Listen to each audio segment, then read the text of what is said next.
1 week before she begins her treatment, I meet Siddhartha outside the clinic in downtown Boston. With her therapist nearby, we do a brief field test to assess her level of anxiety in situations that have been difficult for her in the past. For starters, I suggest we try to take a subway to a local mall. She says she'll try. When was the last time you were down in a subway like this? Oh, about 2 years. Do you feel like you could go through the stalls or not? You just tell me. I mean, I don't want to push you. You just tell me you don't want to do that. Why? What are you feeling? Because then I feel like the pressure that once I get past the stalls, I've kind of paid for the token and I kind of can't go back. You know, again, it's like that first step that, you know, you're always trying to think of a way out. You want to get out of here? Yeah, I do. I want to. A week after we tried to take the subway together, Siddhartha returns to the Center for Anxiety Disorders to begin her therapy.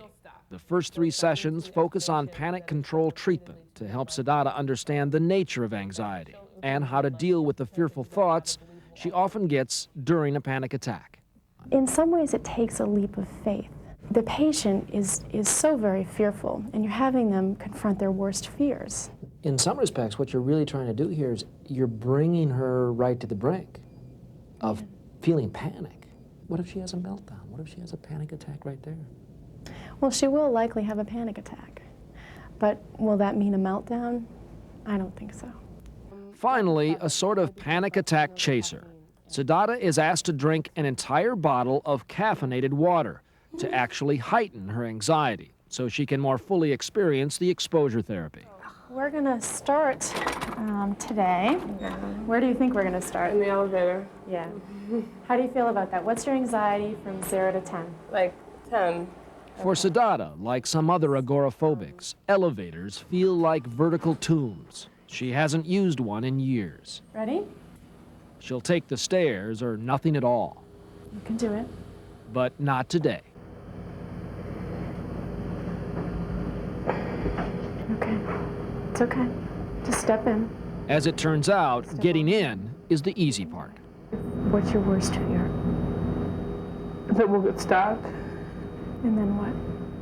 And we'll die in here. Okay. The therapist is steady and reassuring, but it's still 15 minutes before Siddhartha can even attempt to close the door. I'm thinking, like, I don't even know if I can do this. Why can't you? What's holding you back? I'm afraid. I'm so scared. It's your fear.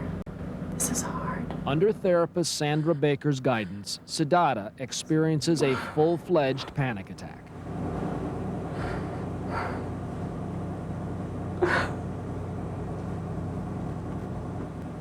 And I have all these anxious thoughts about what will I do when the door closes. For Siddhartha, simply being able to ride this elevator will become an act of terror and ultimately liberation. I'm going to take my hand off of the button, and I want you to feel the anxiety. It will not hurt you. I'm taking my finger off. You're okay. You're okay. You're okay. That's just a behavior. That's anxiety. Feel it. You are fine. Look at how fine. What are we doing? Oh my God. Just let it come out. Oh my God. Okay, I'm gonna let go of you, Sandra. Finally, Siddhartha breaks through her worst fear. You're doing it. This is great. You're doing it. Oh my God. Okay. Now don't go out of the elevator yet. I want you to just stay. Eventually, like removing the training wheels, Siddhartha has to do it on her own. Ready? Okay. You can do this. Oh, this is hard. She's going down. Repeating the experience again and again breaks the back of her fear. And with each successive trip, Siddhartha's anxiety decreases. Exactly. Having taken her first leap of faith and found herself still mentally on solid ground, the next step was slightly easier. Back to the subway, again with therapist in tow. This time, although she was a bit nervous, she was able to take the train with the therapist. Then, once again, she had to do it on her own. Over the next 3 days, Siddhartha would not only ride the subway all over town, but also gain enough confidence to ride a bus by herself for the first time in years, to drive a car again, and to enjoy the simple pleasures of strolling the streets to do a little window shopping. How are you doing? I'm fabulous.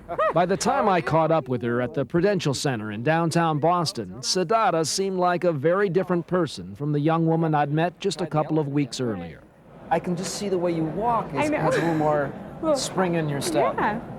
Finally, to test the limits of her rediscovered freedom, I asked Siddhartha to join me for an elevator ride to the top of the Hub, a Boston landmark 53 stories up.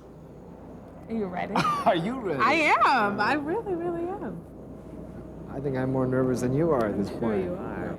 Whether exposure therapy has a long-term benefit for people who have panic disorder with agoraphobia is still being researched. But for now, for Siddhartha, the sky's the limit.